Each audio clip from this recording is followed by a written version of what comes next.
आसनसोल नगर निगम की मासिक बैठक गुरुवार को चेयरमैन अमरनाथ की अध्यक्षता में संपन्न हुई। बैठक में नगर निगम के मेयर, विधान उपाध्याय, सभी एमएमआईसी और विभिन्न दलों के पार्षद उपस्थित रहे।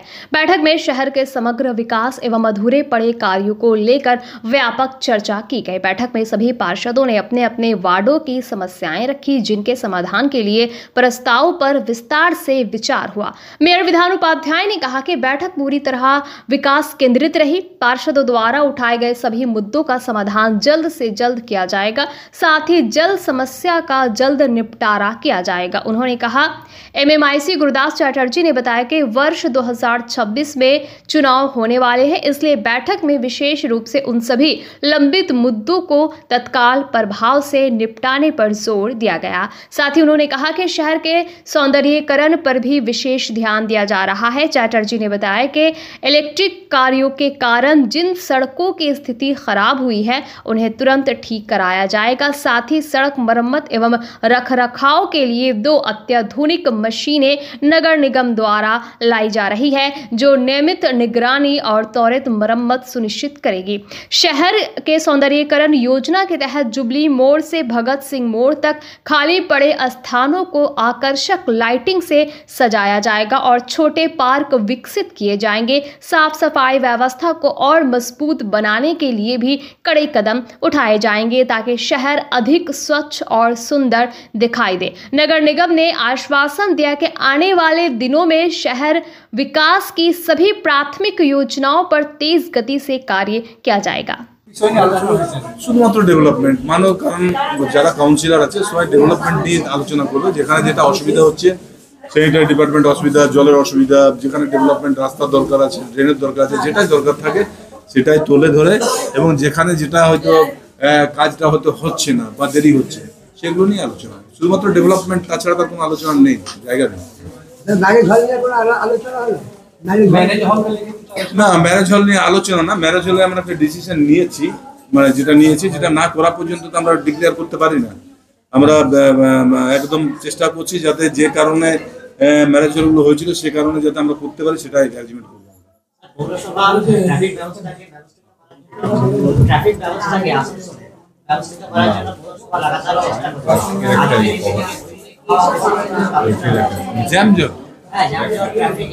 না না না, সেসব নিয়ে হয়নি।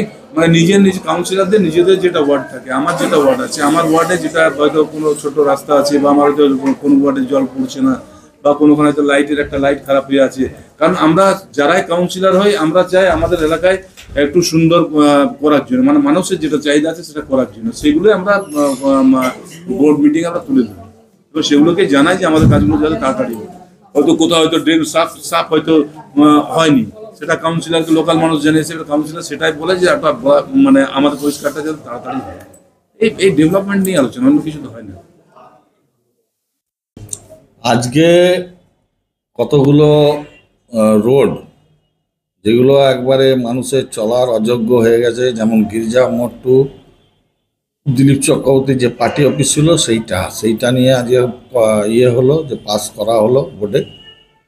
আর কিছু কিছু মেন রোড, তারপর আমাদের যেটা এসবি গড়াই রোড 50% কাজ হয়েছিল, আরও মানে গতিতে যাতে কাজটাকে সম্পন্ন করা যায়, সেই জন্য ইলেকট্রিক সাপ্লাইয়ের কিছু কিছু কাজ বাকি এখনও থেকে গেছে, যার জন্য আমরা সেগুলো করতে পারছি না। ইলেকট্রিক সাপ্লাইকে ডেকে সেইগুলো যেখানে যেখানে ওদের দরকার সেইগুলো ছেড়ে আবার রাস্তাটাকে পুনরায় চালু করা।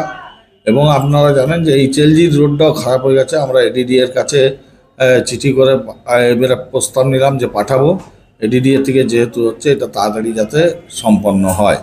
তার মধ্যে কিছু কিছু জায়গায় আমরা দেখতে পাচ্ছি যে পাইপ লাইন, যে জল সরবরাহর যে রয়েছে, যেটা হাউজিংয়ে এখনও পর্যন্ত পাইপগুলোকে লেইং করতে হবে বলে রোডটা হচ্ছে না। তেমনি আপনার ডিসেরগড়ে রাস্তাটার অবস্থা খুব খারাপ, কিন্তু আমরা ওইখানে পাইপ বিছানোর জন্য রোডটা বন্ধ রেখেছি। কিন্তু এটা তো বেশি দিন বন্ধ থাকতে পারে না, সামনে নির্বাচন, তার আগে যাতে কাজগুলো করে দেওয়া যায় এবং রাস্তাঘাটকে সুন্দরভাবে পরিষ্কার করা যায়, তার জন্য আমরা 2-3টে মেশিন মানে অত্যাধুনিক মেশিন কেনার ব্যবস্থা করছে আসানসোল মিউনিসিপ্যাল কর্পোরেশন। আগামী দিনে শহরকে যেন সুন্দরভাবে সাজিয়ে তোলা যায়। তাছাড়া আমাদের শতাব্দী পার্কের যে পার্কটি আপনারা দেখছেন, তার ঠিক উল্টো দিক থেকে একদম যেখানে যেখানে আমরা জায়গা পাবো, একদম জুবলি মোড় থেকে আরম্ভ করে পুরো অবধি, ভগৎ সিং মোড় অবধি যেখানে ফাঁকা জায়গা পাবো, তাই সেখানে আমরা পার্কের ব্যবস্থা করব এবং লাইটিং, মানুষ যাতে শহরটাকে পরিষ্কার পরিচ্ছন্ন আমরা রাখতে পারি সেই চিন্তা ভাবনায় আজকে এই বোর্ডের সিদ্ধান্ত নেওয়া হয়েছে। আচ্ছা, বেশ কিছু জায়গায় মানে অবৈধ দোকান হয়ে রাস্তা সংকীর্ণ হয়ে যাচ্ছে। যখন আমাদের গভর্নমেন্টের দরকার পড়বে তখন আমরা সেইগুলো তো আপনারাও দেখেছেন যে বিএনআরের কাছে কতগুলো গুমটি বসে গেছিলো, সেগুলোকে তুলে আমরা এখন সেখানে গার্ডেন করেছি। তো সেই রকম যদি কেউ অবাঞ্ছিতভাবে আছে তাদেরকে তুলে আমাদের প্রয়োজন যখন হবে আমরা তাদেরকে বললেই তারা সরেও যায়, কারণ শহরকে সুন্দর রাখতে গেলে কিছু কড়া পদক্ষেপ নিতেও হবে। জাম নিয়ে কিছু এটা আসানসোল শহর জাম নিয়ে আসানসোল শহরে জাম হটন রোডে তো আমরা টোটো আগের থেকেই বন্ধ রেখেছিলাম। আগামী দিনে আরও যদি কোনো ভাবে শহরটাকে যানজট মুক্ত করা যায় সেই চিন্তা ভাবনা করা হবে। আপাতত যানজট নিয়ে কোনো সিদ্ধান্ত আমরা নিইনি। ট্রান্সফার নিয়ে কোনো চিন্তা ভাবনা করছেন? কোনো স্টাফ বা স্টাফদের ট্রান্সফার তো সেরকম হয় না, এক দুজন এদিক ওদিক করা হয়। তো ট্রান্সফার নিয়ে এবারে বলা হয়েছে যাতে সবাই জানতে পারে, যদি কেউ করাপশনের সঙ্গে জড়িত থাকে তাকে ট্রান্সফার করে দেওয়া বা বসিয়ে দেওয়া হয়, যেমন কর্পোরেশনের নিয়ম অনুযায়ী সেগুলো চলতেই থাকবে।